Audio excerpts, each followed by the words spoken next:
আসসালামু আলাইকুম কৃষক ভাই বন্ধুরা, আপনারা কেমন আছেন? আশা করি ভালো আছেন সবাই। কৃষি ও কৃষক ইউটিউব চ্যানেলের পক্ষ থেকে আপনাদের সবাইকে স্বাগতম জানাচ্ছি। আমি আবুল হোসেন। আমরা আজকে আসছি লালমনিরহাট জেলার কালীগঞ্জ থানার একটি ফসলি জমিতে। দর্শক বন্ধুরা, আপনারা দেখতে পাচ্ছেন আমার পাশে যে সারি সারি ভুট্টা গাছ আপনারা দেখতে পাচ্ছেন।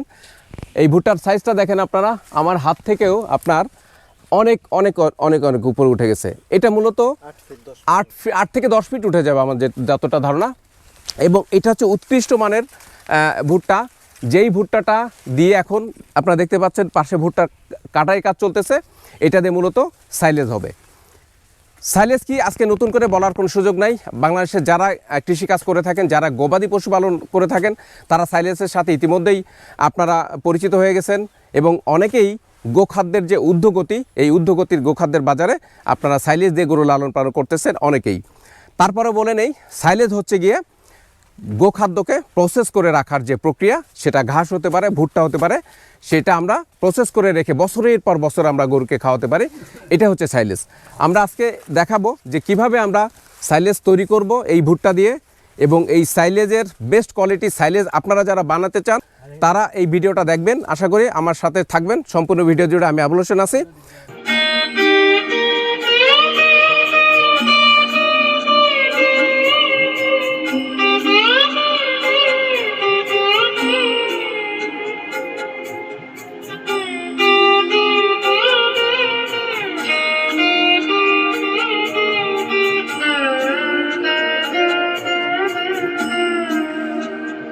কথা বলবো এই ভুট্টার ক্ষেতের যিনি মালিক, এই চমৎকার ভুট্টা যিনি তৈরি করছেন, যে সাইলেজ তৈরি করবেন এটা দিয়ে, এই বিষয়ে আপনাদের সাথে কথা বলবো। পরিচয় করে দিচ্ছি, আমার সামনে আছেন।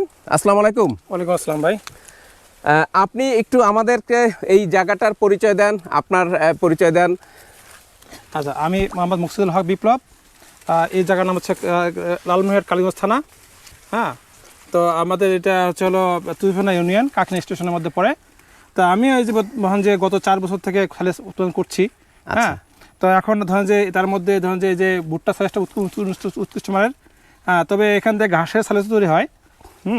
তবে ভুট্টাটা উৎকৃষ্ট মানের, কেননা ভুট্টা সাইলের মধ্যে যে ভুট্টাগুলো পাওয়া যায়।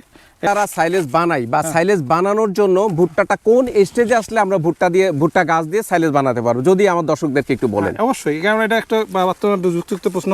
কেননা ভুট্টা হলে হবে না, ভুট্টা থাকতে পারে মিল্কি স্টেজে। দেখেন এই যে ভুট্টাটা টিপ দিচ্ছি, ভাঙে যাচ্ছে, দুধ পাচ্ছে। হ্যাঁ, একদম এটা পুরো হবে না। হ্যাঁ, এটা দেখতে হবে, এটা পারফেক্ট দেখতে হবে, পয়সা দিতে হবে। যেটা হয়তো ধরেন যে একটা জায়গায় ধরেন যে একটা টাইম লাগে, কোনোটা দেখেন যে বর্তমানে 7 দিন 5 দিন কম বেশি হতে পারে। তবে আমরা ধারণা নিতে পারি মিনিমাম ধরেন যে 70 থেকে 80 দিন বা 85 দিনের মধ্যে এটা স্টেজে চলে আসে। তাহলে আমরা ভুট্টা গাছ লাগানোর পরে আপনার 80 থেকে 85 দিনের ভিতরে যখন দেখবো ভুট্টাটা এই পর্যায়ে চলে আসছে, মিল্কিং স্টেজে আসছে, মানে কিছু শক্ত থাকবে, কিছু নরম থাকবে, তখনই মূলত এটা সাইলেজ করার উপযোগী। এইটা হচ্ছে এখন পারফেক্ট টাইম সাইলেজ করার, অবশ্যই, তাই না? আচ্ছা, আপনারা যে এই গাছগুলো দিয়ে সাইলেজ করতেছেন, এই বছরে কি প্রথম আপনারা সাইলেজ করতেছেন না আগেও করছেন? এই গত 4 বছর থেকে করে আসছি আমি। 4 বছর ধরে সাইলেজ খামার আছে, নিজস্ব খামারে ইউজ করি আমরা। আচ্ছা, হ্যাঁ, তবে ধরেন যে খামারে ইউজ করার পরে ধরেন যে দেখা যায় কিছু কিছু যে বাড়তি হয়। আচ্ছা, এটা চাইলে আমরা দিতে পারি তাদেরকে। আচ্ছা, তাহলে আমরা দেখতে পাচ্ছি এখানে যে ভুট্টা গাছগুলি কাটা হয়েছে, তাই না? জি। এইগুলো দিয়ে কি তাহলে এইগুলো দিয়ে কি আপনারা সাইলেজ তৈরি করবেন? হ্যাঁ, অবশ্যই চেষ্টা করব। আপনার এই ভিডিও দেখে অনেকেই সাইলেজ তৈরি করবে, যারা অনেকেই আপনার থেকে সাইলেজ যারা বানাতে পারবেন না, তার হয়তো আপনার সাথে যোগাযোগ করলে আপনারা দিতে পারবেন সাপ্লাই। তাহলে আপনারা দর্শক বন্ধু দেখলেন, উনি কিন্তু একজন ব্যবসায়ী না, সাইলেজ ব্যবসায়ী না, উনি হচ্ছে একজন খামারি। উনি মূলত ওনার নিজের গরুর খাবারের জন্য এই সাইলেজগুলো বানানো হচ্ছে।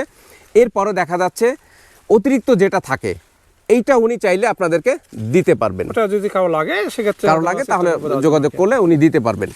এখন এই বছর আপনারা কি পরিমাণ জমি বা কতটুকু সাইলেজ বানানোর লক্ষ্যমাত্রা নির্ধারণ করছেন? অলরেডি ধরেন যে আমাদের ধরেন যে 70 টন মা হয়ে গেছে। হ্যাঁ, এখন ধরেন যে জমি আছে আরো ধরেন যে প্রায় 150 টন হবে আর কি। দর্শক বন্ধু, যথেষ্ট পরিমাণ সাইলেজ ওনার হাতে আছে।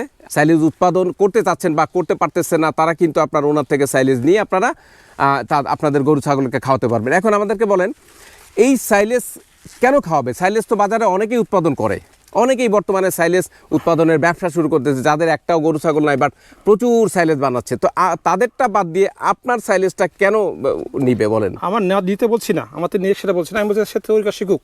আচ্ছা। হ্যাঁ, আর কেননা ধরেন যে বুঝতে হবে তাদেরকে যে যখন যে সাইলেজটা কিভাবে তৈরি হয়, আচ্ছা। কেন সাইলেজটা উৎকৃষ্ট মানের হয়, আচ্ছা। এটা তাদের বুঝতে হবে। যেমন একটা বলা হলো যে মিল্কি স্টেজ আসতে হবে, এটা একটা সত্য আছে। আচ্ছা। দ্বিতীয়ত হলো ধরেন যে আমার এই যে ভুট্টাগুলো আছে নিজের খামার জন্য ইউজ করি আমি, হ্যাঁ, আমি তো নিজের খামার খাওয়াবো, কাজে আমার বিক্রি করার উদ্দেশ্য নয়, আচ্ছা। আমার উদ্দেশ্য নিজের খামার খাবো, উৎকৃষ্ট বিক্রি করবো, এটুকু আর কি। আচ্ছা, আচ্ছা। তাকে দেখতে হবে এটাই যে যেমন ধরেন যে আমি এই ভুট্টার মধ্যে যে গাছটা আছে দেখেন, চিন্তা করেন 10 ফিট আপনি বলে দিলেন, হ্যাঁ? 10 থেকে 12 ফিট আমার মনে হয় যেমন অনেক বড়। পুরোটা গাছে যেমন যে এই যে আপনার পাতাগুলো সবুজ পাতাগুলো আছে, আচ্ছা। সঙ্গে ধরেন যে এই ভুট্টাগুলো আছে, আচ্ছা। পুরোনো ভুট্টা একটা আছে, কোনো দুটো আছে, আচ্ছা। অনেকে ধরেন দুটো হলে একটা সিটে নিয়ে ধরেন যে বিক্রি করে দেয়, অত দুটো ভিতরে সিটে নিয়ে ধরেন বিক্রি করে দেয়, পরে ধরেন যে সাইজ বিক্রি হলে বিক্রি করে দেয় ব্যবসায়ী হিসেবে। আচ্ছা দর্শক বন্ধু, উনি আমার যেটা তো- বললেন অনেকে ভুট্টা গাছ থেকে ছেড়ে না, আমরা কিছু গাছ এখন চেক করব যে আসলে ওনারা ভুট্টা এগুলো তো দাঁড়ানো আছে, যে গাছগুলি কাটা হয়েছে এগুলো আমরা একটু হ্যাঁ, চেক আপ check করে করে দেখি যে আসলে এখান থেকে ভুট্টা নেওয়া হয়েছে না ভুট্টা সহ ওনারা রাখছে। আমরা একটু দেখি, আপনাদেরকে দেখাই। এখানে জায়গায় ভুট্টা হ্যাঁ আছে। এই ভুট্টা আছে, প্রত্যেকটায় দেখা যাচ্ছে ভুট্টা আছে। আছে। এখন প্রতিটা গাছের সাথে কিন্তু ভুট্টা আছে। অনেকেই কি করে বর্তমানে, হ্যাঁ, বর্তমানে extra business করে অতি মুনাফা লোভের, মুনাফার অর্জনের কারণে দেখা যায় ভুট্টাটা আলাদা করে নিয়ে নেয়। নিয়ে ধরেন যে ফার্স্ট হ্যাঁ, বিক্রি করে তা ভুট্টাটা যদি আমরা আলাদা করে নিয়ে বিক্রি করি এখানে একটা দাম পাবো, দাম পাবে। পরে শুধু এই গাছটা দিয়ে আমরা অনেকেই সাইলেজ তৈরি করি, জি জি, যেটার গুণগত মান একদম নিম্ন মানের। একদম নিম্নমানের গুণগত মান। তাহলে উৎকৃষ্ট মানের সাইলেজ বানানোর জন্য যা যা দরকার, একটা গাছের সাথে ভুট্টা আছে, ভুট্টা ওনারা নেয়নি, তার মানে বলা যেতে পারে যে আপনি আপনার সাইলেজটা শুধু মুখেই নয় কাজে কর্মে উৎকৃষ্ট মানের সাইলেজ হবে। হ্যাঁ, অবশ্যই, আচ্ছা, এখন এটা নিয়ে কি করবেন? সাইলেজ বানানোর টোটাল প্রক্রিয়াটা আমাদের যদি একটু বলেন। হ্যাঁ, এখন ধরেন যে বলতে গেলে এই ভুট্টাটা নিলাম আমি, হ্যাঁ। এই ভুট্টাটা ধরেন যে বলতে গেলে আমার ভুট্টা তো অবশ্যই থাকবে, পাতা থাকতে হবে, গুচ্ছা থাকতে হবে, আচ্ছা। প্যাট গেল। হ্যাঁ। এখন ধরেন যে এই ভুট্টাটাকে যদি আমি ধরেন যে বেশি পরিমাণ পানি থাকে, ময়শ্চার যে থাকে, এই ভুট্টার মানটা কিন্তু ভালো হবে না। সেক্ষেত্রে আমাকে এই ময়শ্চারটা ঠিক করতে হবে। এই ময়শ্চারটা কত % থাকতে আছে আর কি।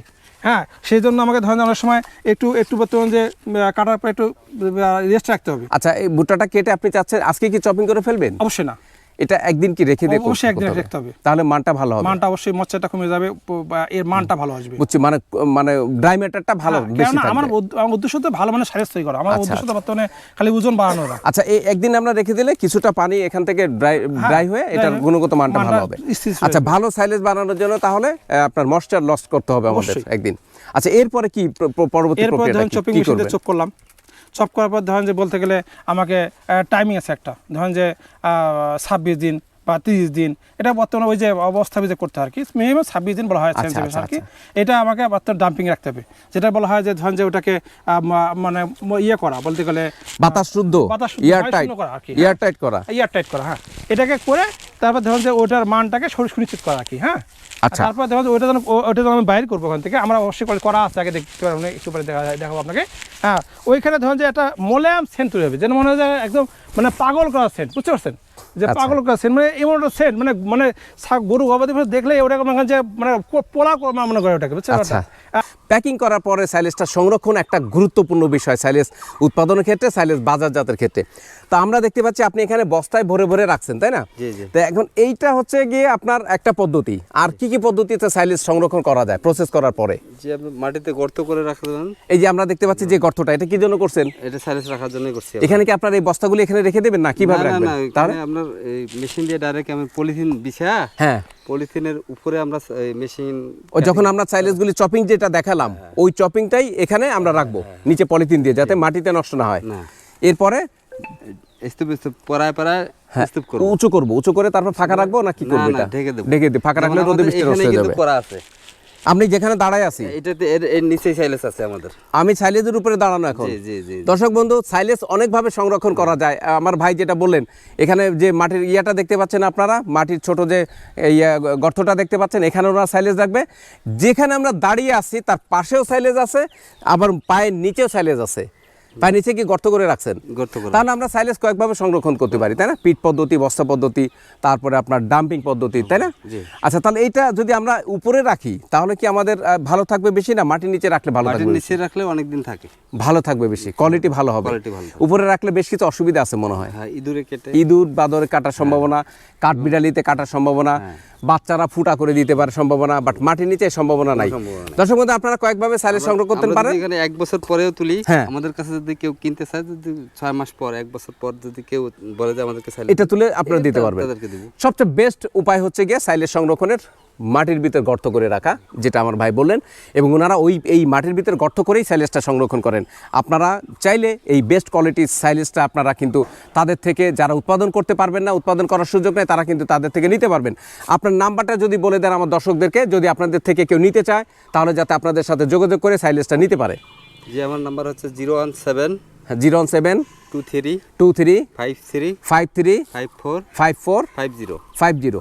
আর একবার বলেন কাইন্ডলি। 017 23 53 54 50। কিন্তু আপনারা আপনাদের প্রয়োজন মাফিক সাইলেজ আপনারা এখান থেকে আপনারা নিতে পারেন আপনাদের গবাদি পশুপালনের জন্য, ফার্ম টিকায় রাখার জন্য। সাইলেজ উৎপাদন করাটা আসলে যাদের অনেকের সুযোগ নাই, চাইলেও করতে পারতেছে না। সাইলেজ কীভাবে বানাতে হয় সেটা জানে অনেকে, বাট দেখা যাচ্ছে সুযোগ নাই, জায়গা নাই, লোক নাই, তারপরে আপনার অনেক প্রতিবন্ধকতার কারণে সাইলেজ বানাতে পারতেছে না, বাট সাইলেজ খাওয়াতে চাচ্ছে। তারা চাইলে আপনারা কিন্তু এখানে আপনার ওনাদের সাথে যোগাযোগ করে, এই নাম্বারগুলোতে যোগাযোগ করে আপনারা যে কোনো পরিমাণে সাইলেজ বাংলাদেশের যে কোনো জেলাতে আপনারা সংরক্ষণ করতে পারেন, আপনারা পারচেস করতে পারেন, অর্ডার করতে পারেন, আপনাদেরকে পৌঁছে দেবে আপনার চাহিদা অনুযায়ী, ঠিকানা অনুযায়ী সাইলেজ।